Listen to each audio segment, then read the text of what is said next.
அவர்களை நான் 80களின் தொடக்கத்திலேயே மாணவ பருவத்திலேயே கண்டு வியந்தவன்.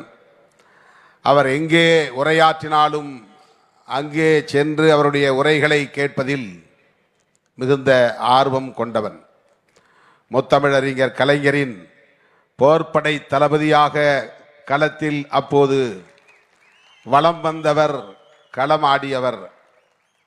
அன்றைக்கு அவரிடம் கண்ட அதே வேகம், அதே வீரியம் பல பத்தாண்டுகளை கடந்த நிலையிலும் இன்றும் நீடிக்கிறது என்பது பெரும் வியப்பை தருகிறது.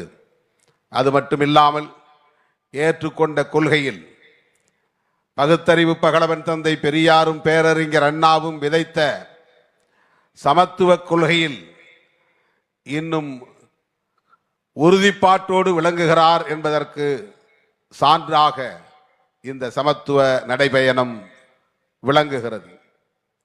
அவருடைய கொள்கை உறுதிப்பாட்டின் ஒரு சான்றாக இது அமைந்திருக்கிறது. செந்தில் அதிபன் அவர்கள் இங்கே அடுக்கினார். 1986 இருந்து 2018 வரையில் தொடர் நடைபயணங்கள் 10 முறை இதுவரையில் தமிழகத்தில் 6000 கிலோமீட்டர் நடைபயணம் மேற்கொண்ட பெருமைக்குரியவர் என்பதை எடுத்துரைத்தார். அந்த நடைபயணங்கள் எல்லாம் வெவ்வேறு கோரிக்கைகளுக்கான நடைபயணங்களாக அமைந்திருந்தன.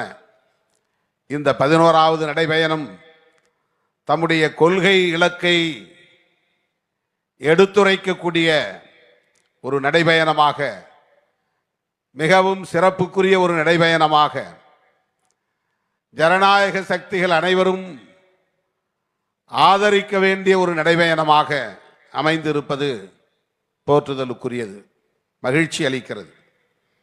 சொல்லப்போனால் சமத்துவத்திற்காக போராடக்கூடிய நாம் அனைவரும் அவரோடு இந்த நடைபயணத்தில் இணைந்தே நடக்க வேண்டும். அத்தனை சிறப்புக்குரிய ஒரு நடைபயணம் இது.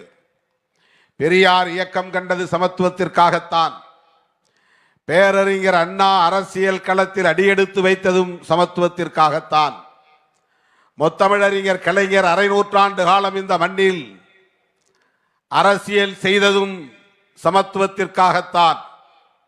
அவருடைய கருத்தியல் வாரிசாக இன்றைக்கு களத்திலே இருக்கிற டிராவிடியன் மாடல் என்கிற சமத்துவ ஆட்சியை நடத்தி கொண்டிருக்கிற நம்முடைய தளபதி அவர்களும் இங்கே போராடி கொண்டிருப்பது சமத்துவத்திற்காகத்தான். மேடையில் அமர்ந்திருக்கிற அத்தனை தலைவர்களின் நோக்கமும் கூடியிருக்கிற நம்முடைய